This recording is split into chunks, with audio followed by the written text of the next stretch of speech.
We've got the go-ahead that the meeting is being recorded, and that's because the Livingston Manor High School will not have a visual on the screen that we're going to be seeing this morning, right? Which means that you in Livingston Manor would get on Blackboard and you would access the video of this class's section in order to see what's being projected. So we're going to introduce psychology as a field, as a way of thinking, as a way of understanding human behavior and human thinking and feeling and higher cognition. So we call those mental processes. And then we'll start with the PowerPoint that when I open it up, I'll be commenting the PowerPoint, and in Livingston Manor, like I said, then you would then open the video and be able to see what was projected on the PowerPoint. So I hope it goes well for you. All right. So we're going to start with what is psychology? Clip from the lab here.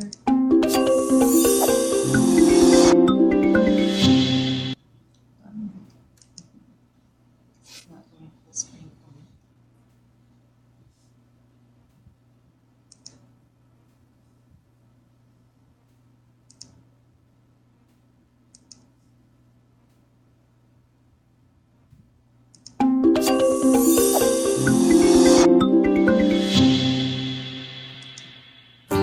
Psychology is the study of thought, behavior, and emotion. Psychology is the most fascinating field. First of all, because it's about us and how we function, how we relate to one another, and what are we more interested in than ourselves. The wonder of psychology is it informs you about other people and informs you about yourself. Psychology is concerned with some of life's fundamental questions. What makes us the way we are? How much control do we have over our own thoughts and actions? Psychology relies on science in an attempt to answer these questions. Psychology is as much a science as any other scientific discipline. We use the scientific method, the same method that biologists, physicists, and chemists use to test their questions. The main difference is we test it about ourselves, about other people, about other cultures. People who are psychologists really need to understand neuroanatomy, they need to understand biology, chemistry, neurocognitive functioning. There's a lot more traditional hard sciences that are now necessary for anyone who wants to study psychology. Psychology is a wide-ranging field. Whatever your topic of interest, it's likely to be studied by at least one area of psychology. And the field attracts practitioners for all sorts of reasons. I actually felt like I had a calling into psychology. I had an impulse to help people, and that very first class snagged me. I have a sister at home who is mentally ill, and growing up in an immigrant household, I was, the translator for all her doctor's appointments and treatment meetings. That was what inspired me to major in psychology in college. I had a really great childhood growing up, and I think within my own community, I've seen friends and family who didn't have the same experience as I did. And I always want to make sure that there are intervention programs available for families that may need a little extra support. The things that got me first interested were really this idea of why do some people who have some similar circumstances do well and other people do poorly in those circumstances? So what makes some people resilient and what makes some people not? Many people associate psychology with talk therapy. But clinical psychology is just one application. People with psychology degrees work in a range of fields. When people say they are a psychologist, it can mean lots of different things. They might be a clinical psychologist working with people with various forms of psychopathology. They might be a developmental psychologist who works with children. There might be a cognitive psychologist who's really interested in focusing on human thought. The challenge is finding what do you want to know? and what is really the topic that turns you on, whether it's clinical psychology or personality psychology or social psychology, or cognitive psychology or neuroscience. Really explore. I always knew that I wanted to be a clinical psychologist. Clinical psychology is a really flexible area of psychology. So I get to do research. As a psychology professor, I get to teach, but I also get to do clinical work, which means I can do therapy with people. And that's what's exciting for me. Rapid advances in neuroimaging have also given psychologists a powerful tool that helps answer questions about the relationship between brain and behavior. It's a field that knows no limits. Whatever's interesting, you can study. I'm a social psychologist, but I can use tools in neuroscience to answer neuroscientific questions and also social psychological questions. What is psychology? Psychology is the study of us. Psychology has practical insights that inform our lives, help us think smarter, teach us about ourselves. A degree in psychology prepares you for lots of different things in terms of your ability to think critically, in terms of your people skills, in terms of your research ability, and that translates really nicely into many different fields. If you're a computer programmer, it helps you become a better member of a team. If you become an entrepreneur, you can better understand your customers. Also, it makes you a better consumer of knowledge. It opens a door that you walk through and you're glad forever.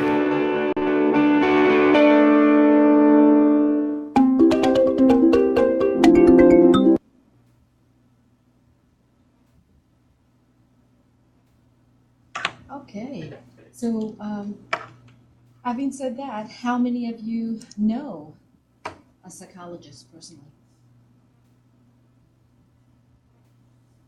No? I've got a hand up in Argyle High School. Let me see if there's anyone else with a hand up. A hand in Livingston Manor. See, out of 1, 2, 3, then there's at least 8 of you, 9, and there's 4, 10, 20. Out of about 25 students, only 2 of you know a psychologist. Okay, which means that either we're not talking about what we do, or you've had a pretty nice life without too many hookups to where you haven't personally needed a psychologist, neither anyone in your family. But you know, we're all around. Let's get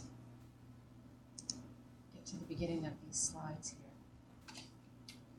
So now, a lot of you pretty much know what psychology is, but compared to what you just heard, all right, were there any notions that were false or limited? What's the takeaway from that introduction of what psychology is? What did you hear that you didn't know before? Yes. Well, the message for me to take away is that psychology is the study of the human being, of how it works for the emotion, for the feelings, and for the way we think, why we do what we do, and like to study how we are different and similar at the same time. How we're different and similar at the same time. I really like that. What's your name? Jonah. Jonah. That was Jonah who offered that input. Did you all hear her? Yes? How's the sound? A little? Okay. Okay. We'll work on that. And so a lot of our ideas about what psychologists do sometimes, unfortunately, comes from movies. How many of you seen psychologists in movies and in series and things like that? Right? The complaint there is going to be that sometimes it's either it's a romanticized version of the psychologist or a demonized version of what the psychologist is. Someone who, kind of takes advantage of their power. I like this particular show that I believe came on Netflix last year called Gypsy, and that's a psychologist, Naomi Watts, who, is it Naomi Watts? Yes. who portrays someone who kind of rides that borderline of Doctor Heal Thyself. You know, so at any rate, whether ideas come from movies or knowing someone, you know, there's still a lot to learn, I feel, about, you know, the extent to which psychologists are involved in research, in applying their knowledge to helping people, helping organizations, helping schools, helping, you know, even in the medical profession. And that's what we're going to really look at this year, all of those areas. So this is a general psychology class, and we'll look at all of these different areas of psychology, knowing that in one semester, all right, we're going to really pack in a lot of information, whereas those who choose to major in psychology, just one of those areas that we touch upon can be devoted into an entire class. Okay? So now, the definition, scientific study of behavior and mental processes, was really also stated well by that little introductory clip, which I couldn't get this the full screen version, and I have no idea why it didn't work from this computer. But you know, I've ceased to ask now you know, why these things are happening. We're just going to accept, right, and move on. So there was an emphasis placed on being as scientific as possible, right? Which means that there's a method to follow when we do research things, and there's also a method to follow when we're involved in therapies. And there are approaches that definitely influence our way of understanding people, how they work, what they're like, what motivates them, etc. So that's the first part of the definition. The second part of the definition, and we'll look at some of our notable behaviorists, such as B.F. Skinner, Ivan Pavlov, John Watson, who distinguished behavior from mental processes. And they were interested in what you could observe only. And then we have our founders in psychology, William James, Wilhelm Wundt, the first psychology laboratory, and then, of course, more contemporary Sigmund Freud, Abraham Maslow, and here we were really interested in how people think, how much our emotions control sometimes our behavior and even our thinking, and then, you know, what motivates, what drives people. So all of those things cannot be observed. Now, as far as the science part, this year we're going to be asking you to think critically about, you know, your everyday assumptions about people, even things that you read in the newspaper, you know, headlines, things that you read in a magazine. You know, where did that information come from? We want you to use a bit of skepticism and not take everything for face value, but really think about, you know, does this seem logical to me? Does this make sense? So skepticism is one of those great values for all researchers. And then, of course, having an open mind, being objective. Now, a lot of times, you know, I worked with students doing their research, and they start their research thinking that they know the answer to their research question. And that's not the ideal way to start research. So we want to start research being skeptical and almost trying to prove ourselves wrong. And in that way, we're going to ensure that we follow scientific method. And when we get our results, we probably have more reliable results that way. But every research question stems from curiosity, and that's something that was mentioned in the clip as well. And I like that piece. Just because we're interested, we're curious about our fellow human beings, and sometimes even, animal societies. And there are a lot of ethologists who study animal behavior to better understand human behavior.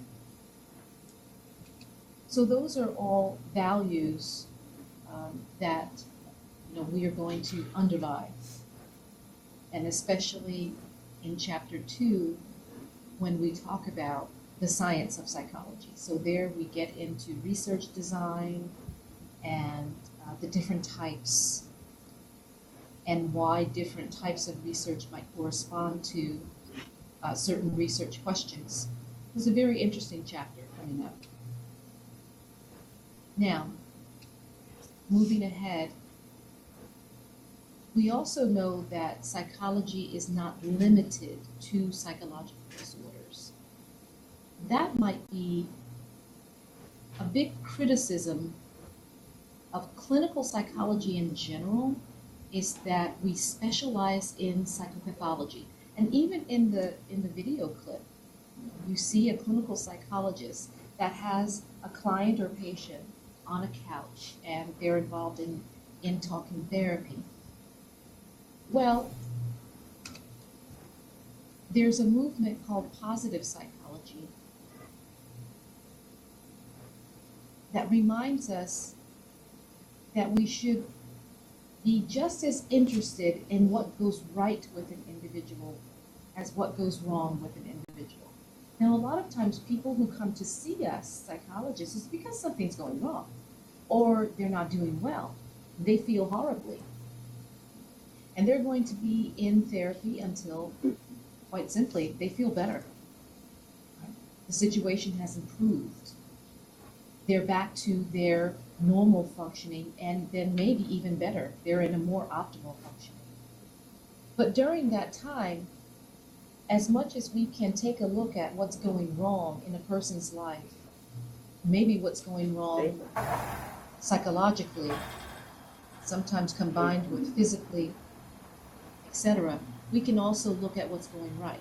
We can look at people's strengths, what makes it so that when you face a challenge, that you actually have the coping strategies, the coping skills to get through that challenge. So positive psychology is one of those areas of psychology where we're reminded of that precisely, to evaluate, a person's full potential, what they want out of their lives, and help them get there, right? And then when you do find strengths in an individual, to state those things. Now, a lot of times, psychologists are also very curious about the way we use technology these days. Positive psychology definitely, takes a look at how technology, for the most part, improves people's lives. So one of the, the possible research questions could be, what has the impact of social media had on the way we live today, and our overall happiness in general. And here, in this particular study, they found that it really depends on how you use social media. All right? So here we have the difference between an individual who actively posts things. People usually that are active posters, and I'm sure you know the types, it's not to, in general, it's not to say something bad about themselves. When they put a picture, it's hardly to, to say something negative. They're usually trying to portray themselves in a very interesting and very positive light, right? So they're, for the most part, they might be happy pictures and doing something interesting. So in that sense, we have more people that are reaching out to friends and relatives and ex-classmates and promoting, this positive well-being. Look at me now, I'm doing well. Here are my children, here are my friends, here's my boyfriend, girlfriend, etc. Right? And then we have, it seems, after research, we also have people who tend to use social media very passively. So they're looking at what others are doing, right? And they might even be living, vicariously through some of the lives of their colleagues or ex-classmates or friends. And so it might even, prompt some envy or jealousy. And in that respect, then the use of social media that way might then be correlated. That means that it's related to, a sense of negative well-being. When you compare yourselves to other people, and especially if you think that those people are doing better than you are, they have more friends, they have more likes, the pictures of them, seem fabulous with travels that they've had, and in comparison, it might then influence you having a lower self-esteem. So those are some of the things that, it's just an example of many, areas of research that a psychologist might be interested in. Yes. Hold on. Let me change the screen. Give me a second, and I want you to begin again. Hold on. Okay, go ahead so they can see you. So what you mentioned before about the social media, is that a fact or just an observation? Where do we find it? So in that particular study, this was a real study that was conducted, and there are so many when it comes to social media. Last week, I told a couple of classes about a study that was done on Twitter, and I'll change the screen again. And so they were interested in measuring happiness, through the number of positive posts on Twitter, the different times of the day, the different days of the week.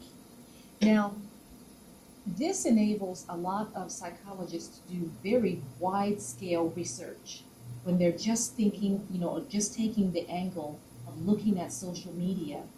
They can get a lot of data, so you can get, hundreds and thousands, of different people, and then really be able to analyze, whichever, research question that you were interested in, to come up with the answer. So they found that by looking at people's posts, days of the week, and the times of the day, from midnight, to midnight, we're talking about the whole 24 hours. Now, the positive posts compared to the negative posts, and I'll challenge you with this question. When do you think that people posted the most positive things? Which days of the week would be your guess? The weekends. So Saturday was a big one. And then what times of the day? Afternoon. You're very intuitive. So it was Saturday evenings, and then the second was Sunday afternoons.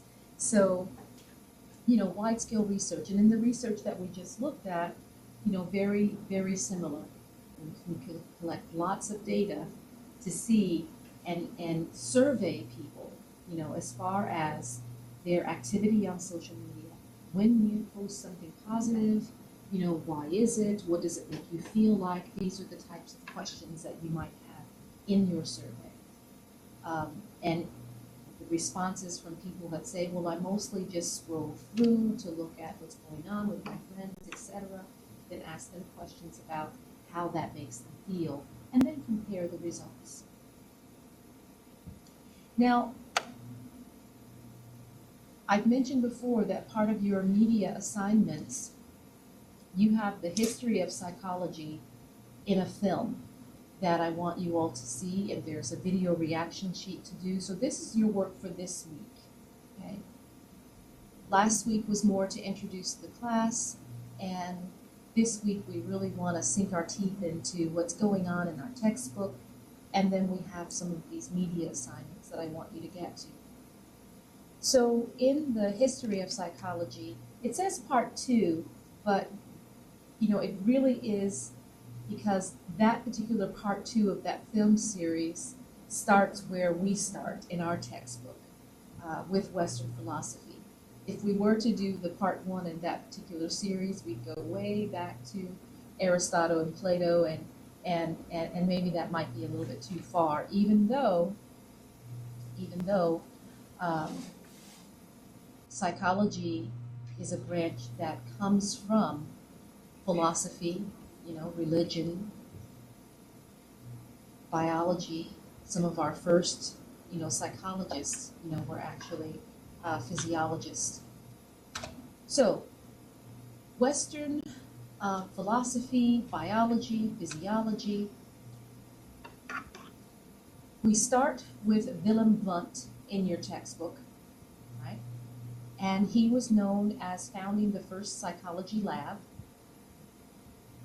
And so we're in 1879, we're the late 1800s. We'll eventually get to the early 1900s with Sigmund Freud and Ivan Pavlov. So, we're talking, about a long history, right, for psychology. Now, what Willem Wundt studied were the structures of the mind, which is why we refer to it as structuralism. He was very interested in our similarity and differences, as was stated here, and how the different structures of the mind worked, how everything kind of came together to understand how we think. And his method that he employed was called introspection. Willem Wundt might ask you to listen to a piece of music or think about a certain thing, and then have you write down everything that went through your mind, what you were feeling at that time, and then he would compare, from individual to individual, and he learned a whole lot, about this mysterious thing that we call the mind. So in these reports, we call them self-reports. They were very detailed, like I said. Would write down exactly what they were thinking and feeling, as they either listened to a piece of music, looked at a piece of art, thought, a certain idea. And he was able to understand quite a lot about the workings of the mind. And that was just the beginning. And that was in Germany. Here in America, William James was a bit similar, but he was more interested in how, not just the where the different parts of the mind were and what they were, but how the mind worked. So we call his branch of psychology functionalism. He was really interested in how the mind functioned, purposes of the mind. Even how each individual, right, interacts with the outside world, which means other people, and how all of that also influenced an individual.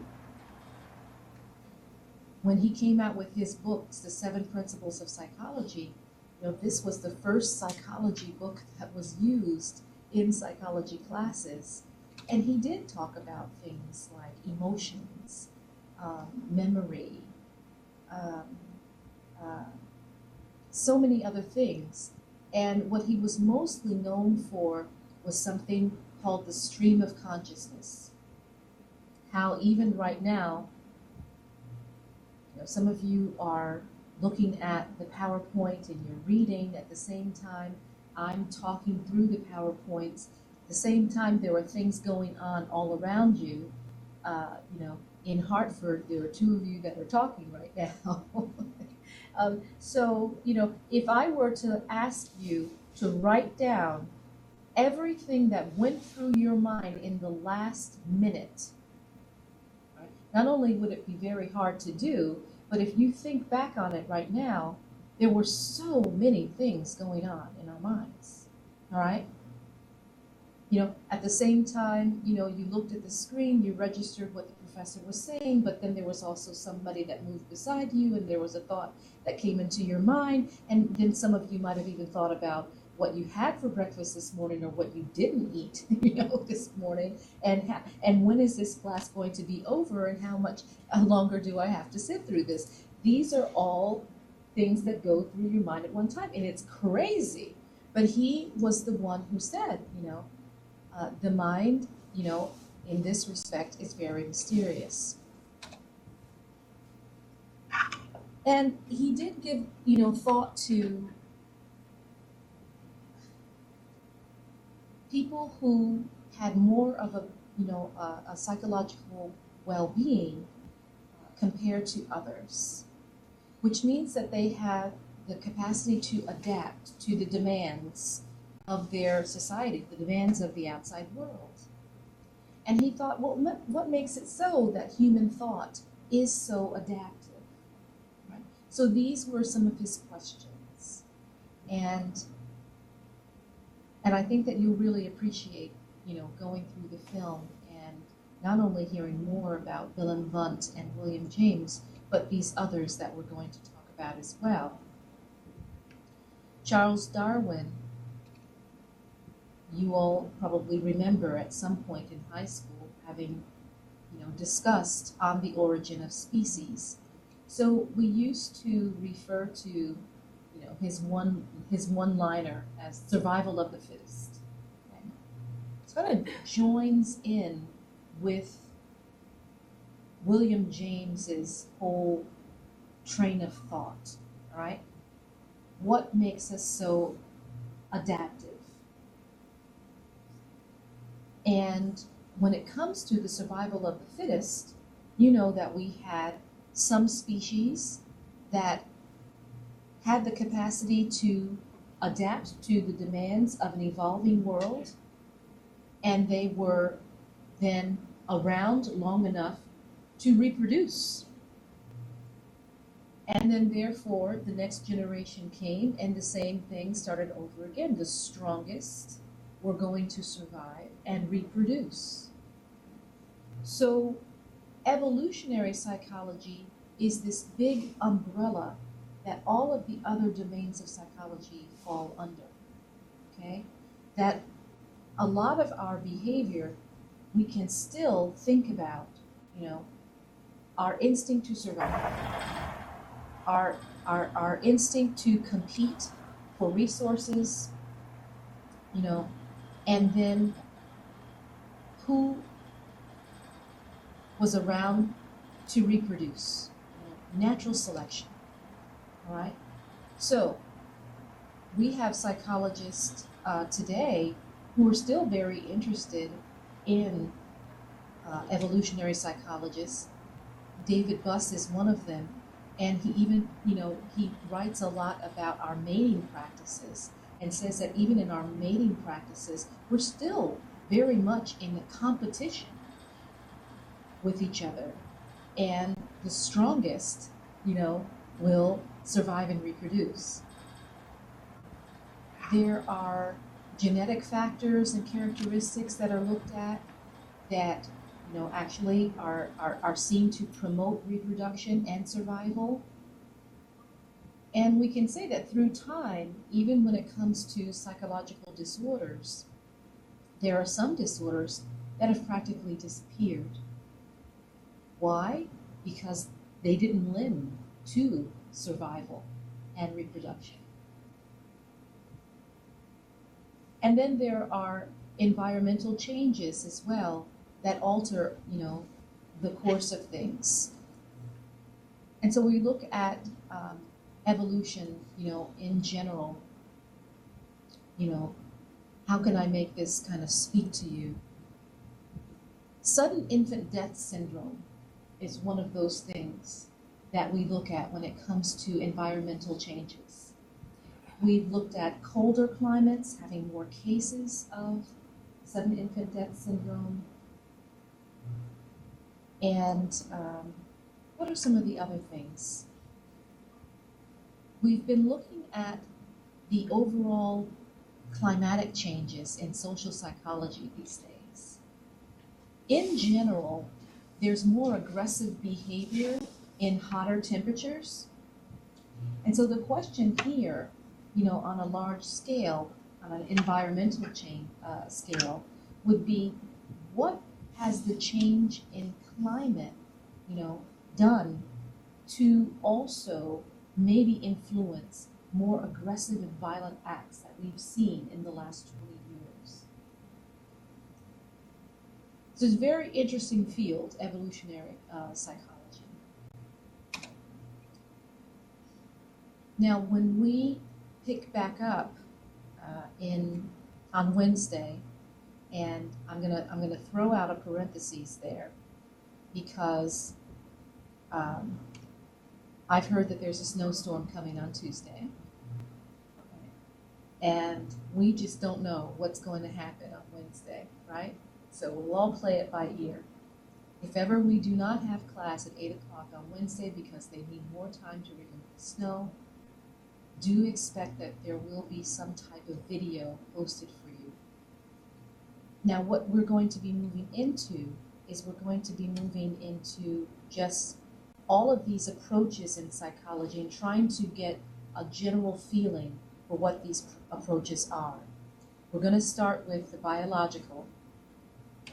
Keeps on moving faster than I want it to, sorry. The biological approach. So we're going to talk about, neuroscience as an area, a big growing area. It doesn't want me to stay on that slide for very long. Have you seen? It's saying, all right, speed it up there. The behavioral approach, psychodynamic, that's where we'll talk about Sigmund Freud and his followers. Humanistic, we'll talk about Carl Rogers. The whole field of cognitive psychology, something that was mentioned in the film. And then, just very briefly, once again, evolutionary psychology, because I will mention David Buss, and then sociocultural psychology, how, a lot of our influences, because of what is being modeled for us, what we are learning through observation, through parents and the people around us, and how our different societies and our different cultures, also influence our behavior and our way of thinking. So those are those approaches. That's where we'll begin on Wednesday, if we're here together on Wednesday. Now, once again, I come back to Blackboard.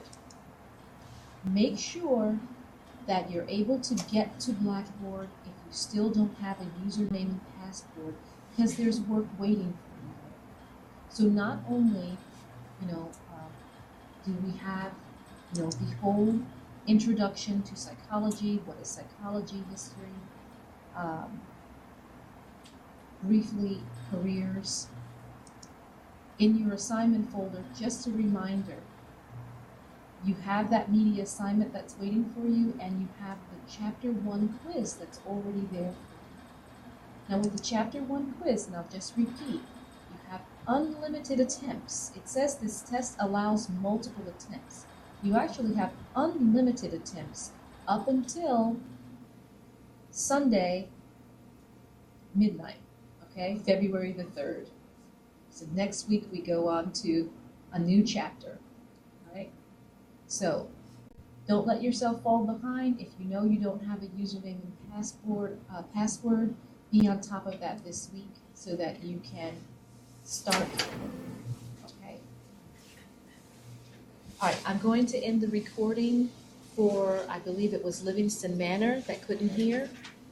And that'll be waiting for you on Blackboard probably tomorrow at some point. You'll be able to get that. If I get the link this afternoon, I'll put it there this afternoon. If not, it would be tomorrow after 12:30 or so is when I'm free. Okay? And I look forward to us not having these barriers with the sound.